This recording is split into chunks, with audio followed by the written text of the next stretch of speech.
So a little trailer dropped today, and by little I mean little, literally like 50 seconds of a movie that I would say Luke and I are pretty eager to check out. And Yes. I think we're talking about Dan Trachtenberg's Prey,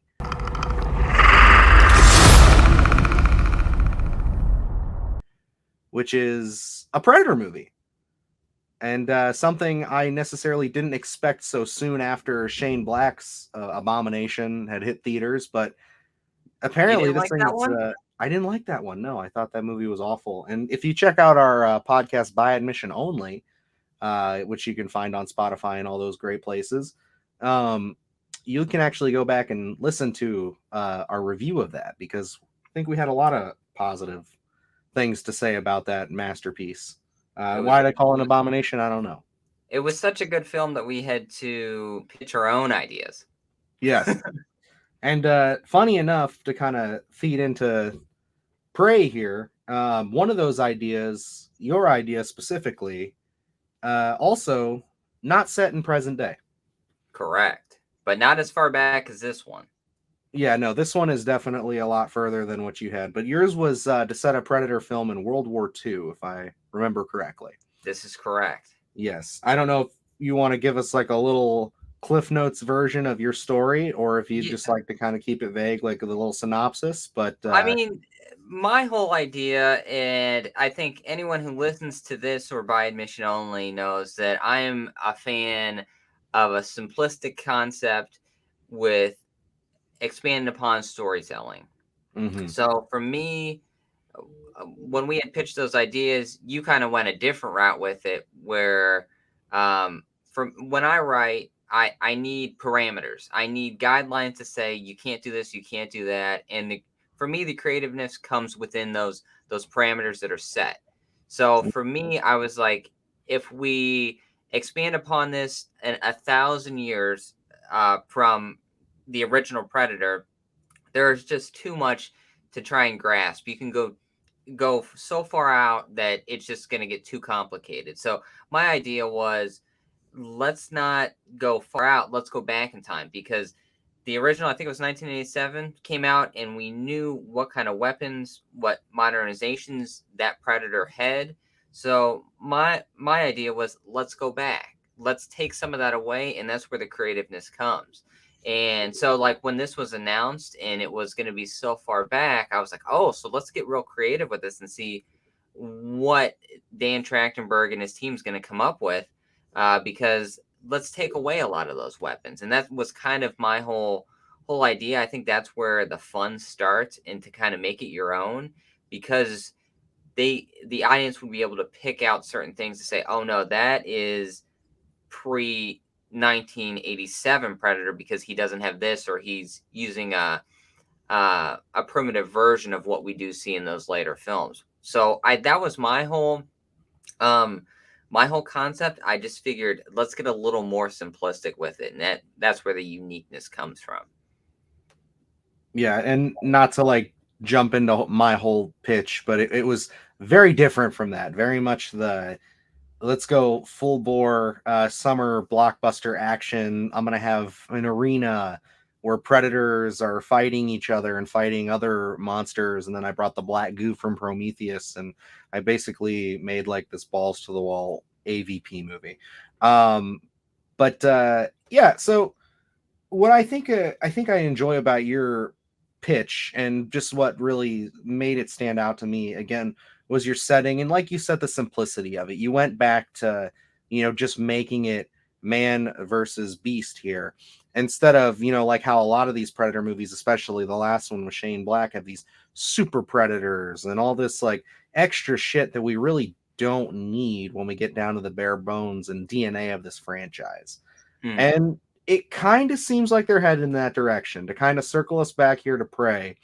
Um, they are definitely taking, not necessarily saying they watched our podcast and heard that idea and said, "Oh, that's great," but they are Oh, they did. definitely, they're definitely hearkening into that idea a little bit, where they're just saying, "Let's go back in time," and they're going way back in time. I know you had some time to give us some production notes on this bad boy.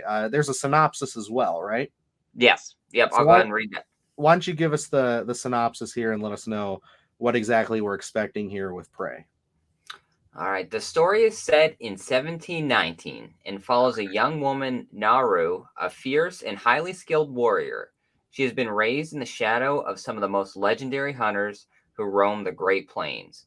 So when danger threatens her camp, she sets out to protect her people.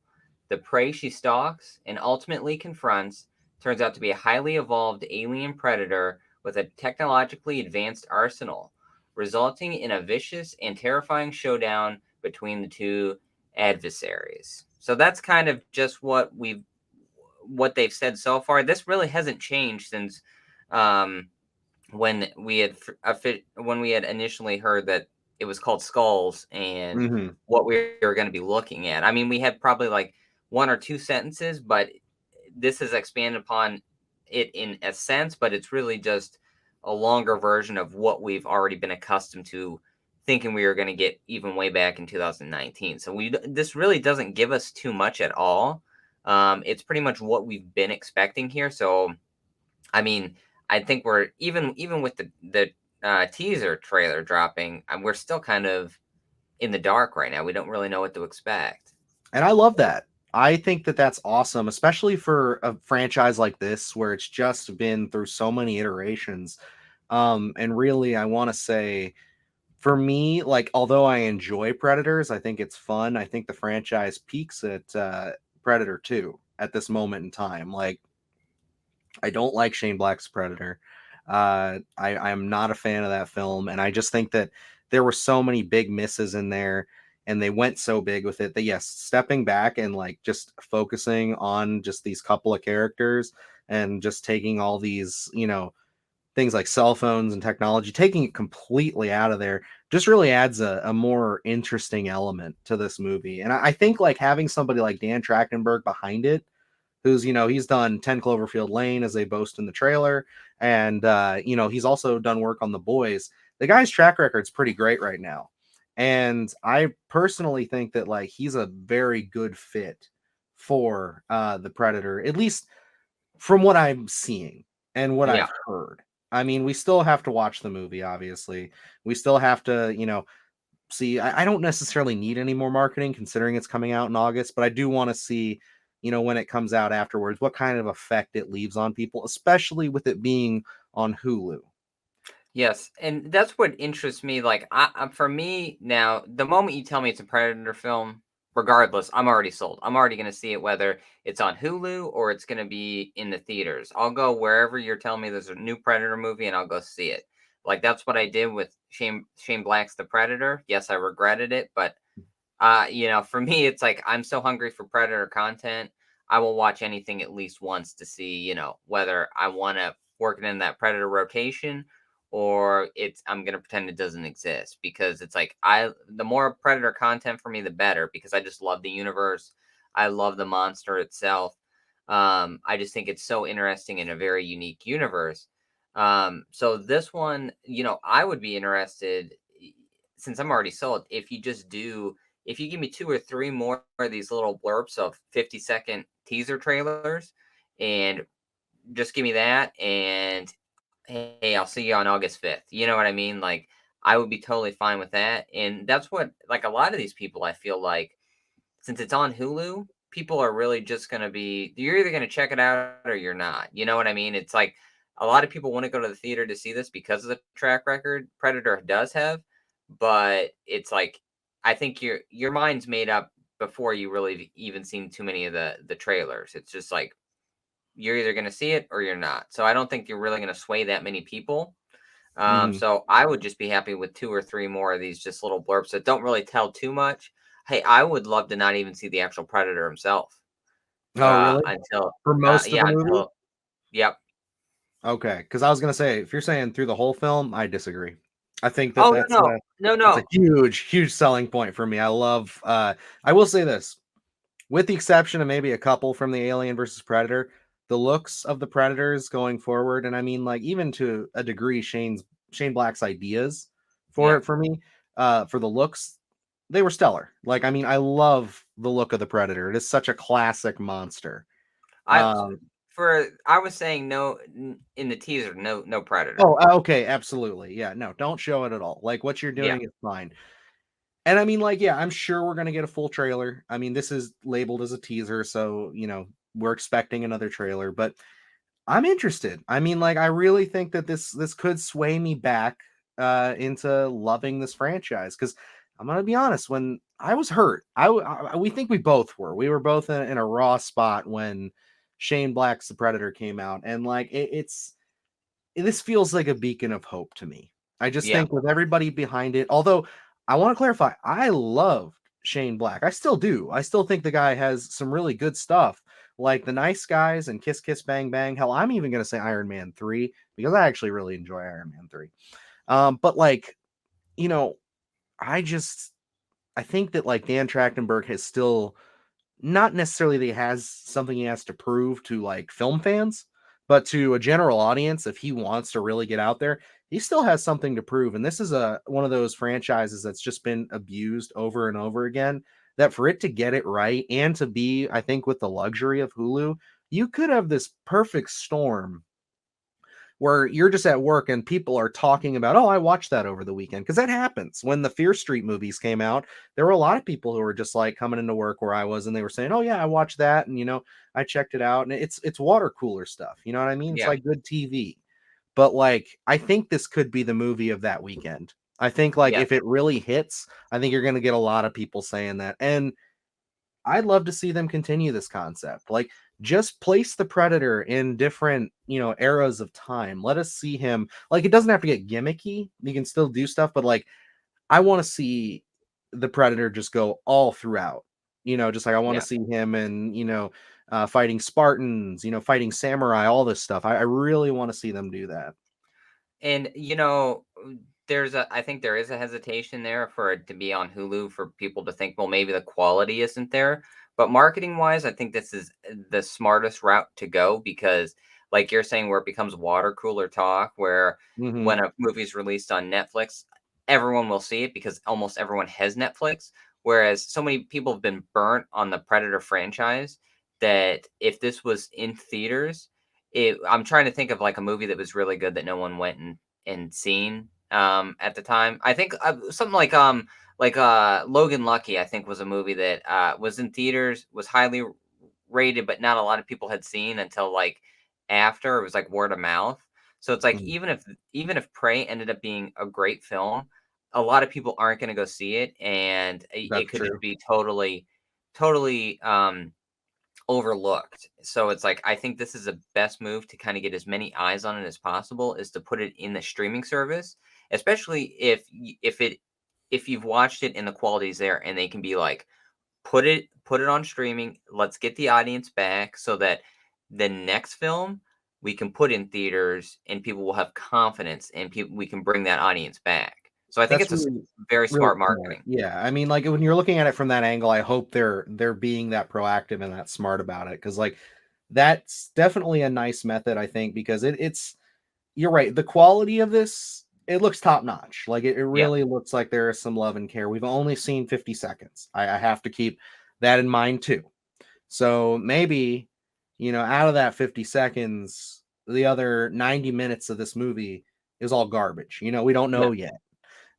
With the track record of this franchise, I wouldn't be terribly surprised, but I just, if I'm being overly hopeful, you can call me out on it, but like I'm hopeful here. I want this to be good. I really want to say I loved a Predator movie. And the fact that it is really doing a lot to set itself apart by not even labeling it Predator. They've taken Predator completely out of the title. It's like that's a And ballsy move. They're definitely doing something a little different, and they're going in headstrong with it. To be honest, that was a big selling point for me because, like, when we were doing the pitches, I never pitched a name, but one of the ideas that I had felt was get away from the Predator name. We're not Mhm, doing Predator 2. We're not doing The Predator. We're not doing Predators, AVP, nothing like that. Get away from that. It's like mhm. make it a movie that has a Yautja in it. You know what I mean? Like just do that. So this is honestly the first film that's done that correctly, I think. So it's like I'm a fan of so Predator, Prey, and then you keep going with just random things that are either about the time period or about something significant in the film. Like Skulls would have been a fine name for me Oh yeah. because generally that's what they collect. So it's like all that type of stuff. Like that is the right move. Is so they had sold me on that as soon as it wasn't called Predator 15, whatever. You know what I mean? Like I was sold on that. I think that's the right direction to go in. Yeah, and I just think that overall I'm seeing a lot of good here.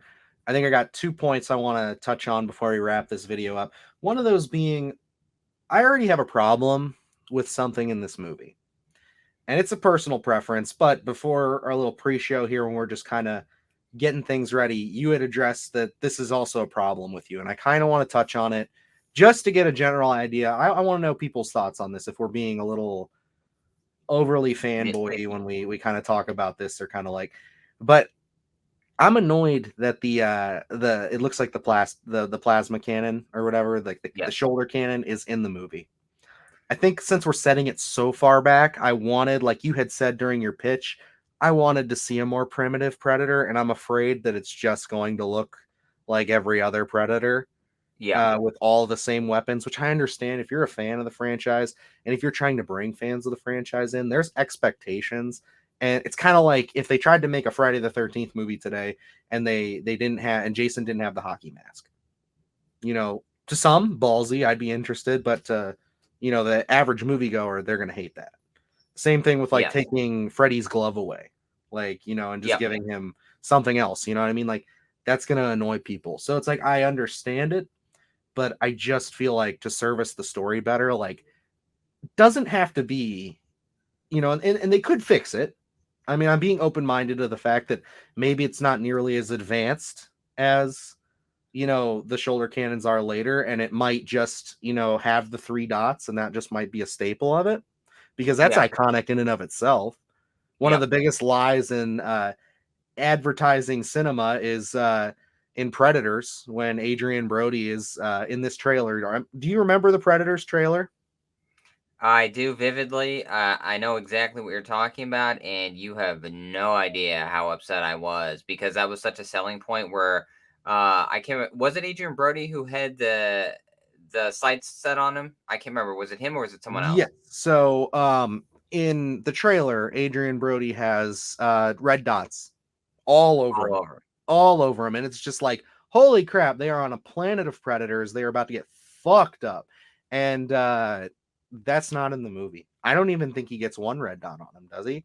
Because I think that's when Walton Goggins, spoilers, when Walton Goggins' character gets it. Because Yeah. doesn't he get shot? Yeah, I think so. Mm-hmm. So yeah, I don't think he did have any of the red dots on him at all. Which because I remember like watching that film, credits rolling, and me specifically, honestly, specifically being like, where was that scene? Because I was so excited for it because it was like that that scene had sold me on that movie just from the trailer alone, and I was like, I was waiting for it and waiting for it, and it never came, and I was like, this is the biggest lie. I hate it. Exactly.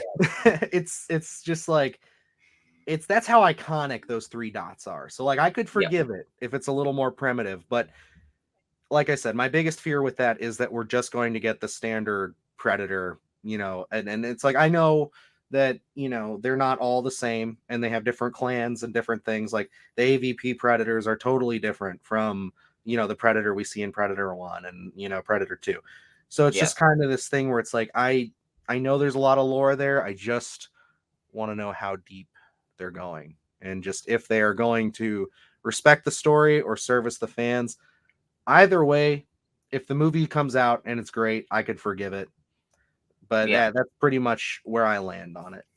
Yeah, and for me, like I'm intrigued to see where they go. Like what you're saying with the shoulder cannon, I had an issue with that as well because I figured maybe we wouldn't get that. And I don't know if you remember my pitch too well. Mine at the beginning of that did have a shoulder cannon, but he gets it blown off of him pretty quick because I feel like you need that kind of intimacy to kind of bring the horror back. So like especially for this one, I feel like it could be a little uneven because I know there is a little uh, narrative online where a lot of people aren't liking that there are no guns in this one because it is set so far back. Um, and for me, I don't mind that at all. My original pitch was he gets all his his stuff blown off of him so that he only has the um his like little gauntlet with this with the blades on it. So he would have that in his cloaking device. So it does really play into the horror aspect of you don't know where he is and he's got to get up close to kill you. He can't really do it from far away. And for this one, I like that they can use the bow and arrow stuff like that. And there's no like heavy artillery in this at all. So, but it does kind of leave if we're gonna go with the shoulder cannon, it kind of leaves a little bit of an uneven matchup because he can just blast you from so far away and call it a day. So it kind of messes with that intimacy of kind of bringing horror or anything into it because he can go so far back. So I'm curious to see how they're going to remedy that situation. That's another question I have just from the teaser. So it does bring up some questions for me, and I really do hope that they, like you're talking about different clans and things like that. I mean, that is another thing for me where I would love to see like a Bad Blood or an albino or something a little bit different. Maybe someone who Absolutely. not necessarily like we've seen so many blooded ones, stuff like that. Like this would have been an interesting kind of concept to just bring an elder into this whole mix up to kind of see what he brings to the table.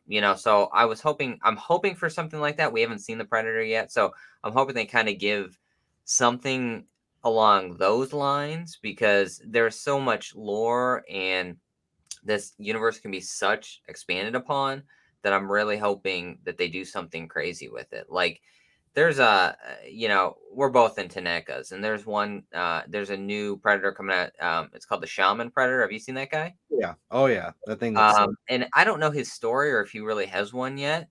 Because I think he's new. I think in they're saying he's shown in Predator 2. When Harrigan, gets the gun and stuff like that. He's Mhm. one of the ones that's standing in the back.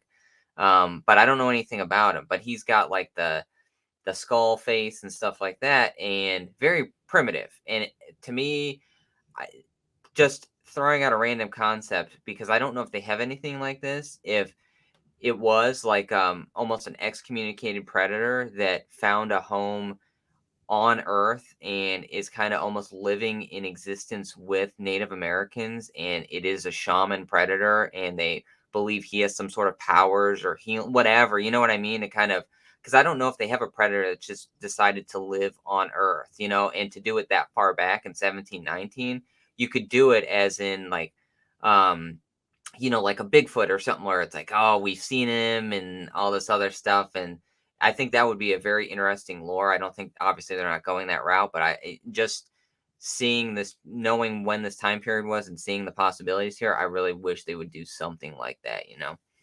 Just something to really change it up Yep. and give it Make it something very kind of unique. just for a little representation here, I will show.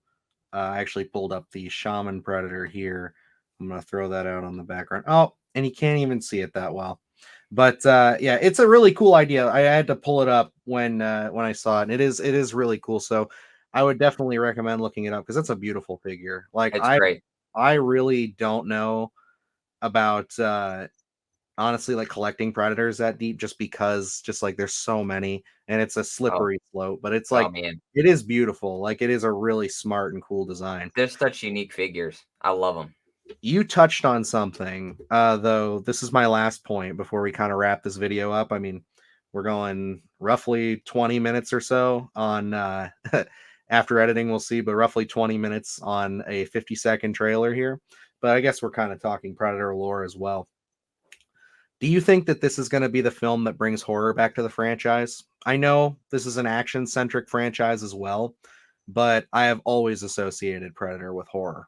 Um, Um, Yeah, I'm hoping so. I think that's the route to go. Again, when we pitched years ago, that was my thing was I wanted to be horror based and it was mhm. like I think that's where you need to go with the series. I mean, some action's fine, but I really think you need to go that route with it because looking at a predator, I mean, he's scary. It's just the monster himself. So why not lean into that a little more? So I'm hoping something happens with this plasma cannon and it's gone in the first few minutes of the film would be great. So then we can kind of just focus on the closeness of building tension and him potentially sneaking up on you at any moment, because I think the cloaking device is enough to kind of add that tension to everything. So I'm hoping we can get rid of it. Abso-friggin-lutely. So I'm excited. I'm interested. Luke, is it safe to say that you're also excited for Prey? Oh yeah. This one is for me, I have the highest hopes for. And like I was excited for The Predator, but I'll be honest, I remember us doing by admission only, and I don't know what we were recording, but then you're like, hey, the poster came out and you showed it to me, and I was like, oh, okay, like as from when the Predator got announced to when I was sitting in the theater, I became less and less excited about it, just because of everything that was coming out, casting choices, the ideas, stuff like that. I just by the time I went and saw it because there was a Predator in the movie, but I wasn't excited about it anymore. So this one, I'm actually excited about it. I think right now they're making all the right moves. And it's on Hulu. It's going to be on Hulu August 5th. I'm going to watch it. Am I going to watch it at midnight? Damn straight. Absolutely. That will be a major number one. We're going to be covering that. And it gives us a great excuse to, I'm not going to keep this as a promise, but I would bet that as we get a little closer to this film, we'll be definitely doing some more Predator content. Because if it hasn't been clear through this video, if you've stuck with us through the whole way, we're pretty big fans. So Yes. thanks for checking this out, guys. If you want to follow us on Twitter, we are at SplattercastPod. We are always looking for feedback. We got this baby in 1080p, so we're looking good as compared to our other 3 videos. But yeah, I mean, follow us on there. Give us some feedback. Let us know how we're doing. Let us know how you feel about Predator, how you feel about horror in general. And yeah, definitely check us out here on YouTube or Spotify, Amazon Music, Apple Podcasts, or Google Podcasts. We got them Those are all. all the little platforms you can find us on there. And yeah, that about wraps us up. And I guess all I have left to say is we all go a little mad sometimes.